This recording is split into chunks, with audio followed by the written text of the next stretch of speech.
তথ্যচিত্র প্রকাশ করেছে গুম সংক্রান্ত কমিশন। বুধবার কমিশনের অফিসিয়াল ইউটিউব চ্যানেলে এটি প্রকাশ করা হয়। এতে উপস্থাপন করা হয়েছে গোপন বন্দিশালা আবিষ্কার, নষ্টপ্রায় প্রমাণ, আলামত উদ্ধার।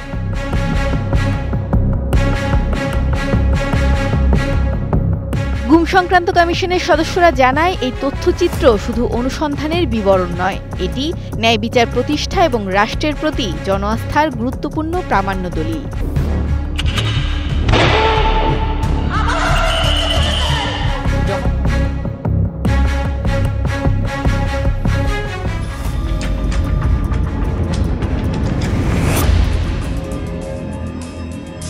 ওই ওপেনলি ওইভাবে সাক্ষাৎকার দিব না, কারণ ওটা এভিডেন্স থেকে যাবে। আমার আজ হোক কাল হোক আমার তো আসলে পরেরটাও চিন্তা করা লাগবে, ফ্যামিলি আছে।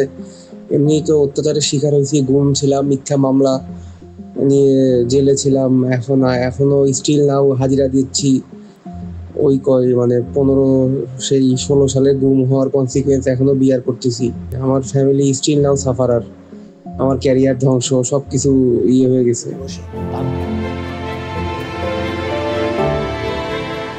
যারা গুমের শিকার ভিকটিম এবং তাদের পরিবাররা প্রায় 1800-র উপরে আমাদের কাছে তাদের কমপ্লেন সাবমিট করেছে।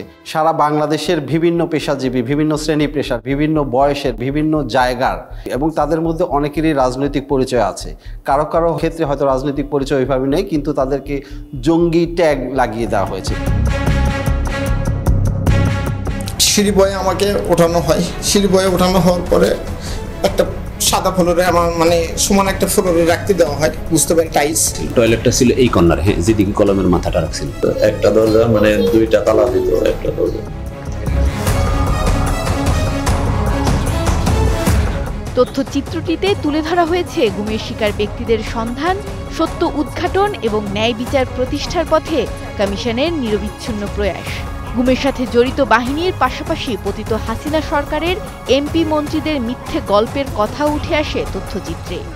গুমের সাথে আসলে বাংলাদেশের প্রত্যেকটা বাহিনী জড়িত বলা চলে। সেক্ষেত্রে প্রধানত আমরা যাদেরকে নাম নিতে পারি তাদের মধ্যে হচ্ছে rapid action battalion, Bangladesh police তো আছেই, detective branch of police, CTTC, DGFI, NSI, এগুলো প্রধানত তারা এই গুমের সাথে জড়িত ছিল। 2009 থেকে 2024-এর 5ই অগস্ট পর্যন্ত আওয়ামী লীগ শাসন আমলে যেটা হয়েছে, আমরা দেখেছি তারা সবসময় একটা বয়ান দিত যে বাংলাদেশে কখনোই গুম হয় নাই।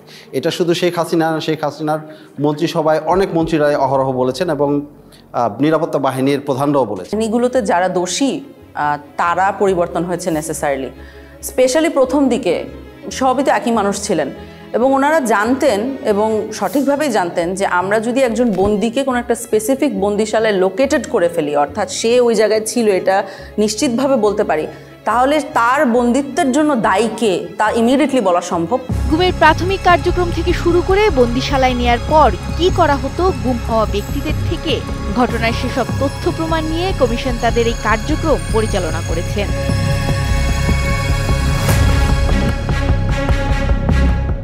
সরকারের বিরুদ্ধে যখন জনমত তৈরি হয়ে যেত, সরকারের বিরুদ্ধে যখন মানুষ প্রশ্ন করা শুরু করত, যখন সংঘবদ্ধ আন্দোলনের চেষ্টা হতো, বিরোধী দল, বিরোধী মত যখন সংগঠিতভাবে ঐক্যবদ্ধভাবে কোনো বিষয়কে প্রোটেস্ট করতে চাইতো, ঊর্ধ্বতন অনেক অফিসার আছেন যারা মিড লেভেলে ছিলেন বা যারা গোয়েন্দা সংস্থাগুলি পরিচালনা করতেন, তাদের নির্দেশনায়, তাদের উপস্থিতিতে এই মানুষদেরকে নিয়ে যাওয়া হতো মাইক্রোবাসে করে।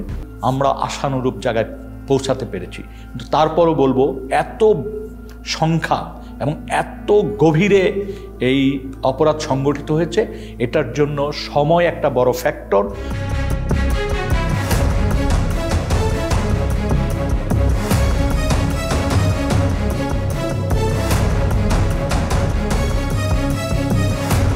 গুম হওয়া ব্যক্তিদের জন্য ডিসঅ্যাপিয়ারেন্স সার্টিফিকেট ইস্যুর সুপারিশ সহ আইন সংস্কারের নানা সুপারিশ করেছে কমিশন।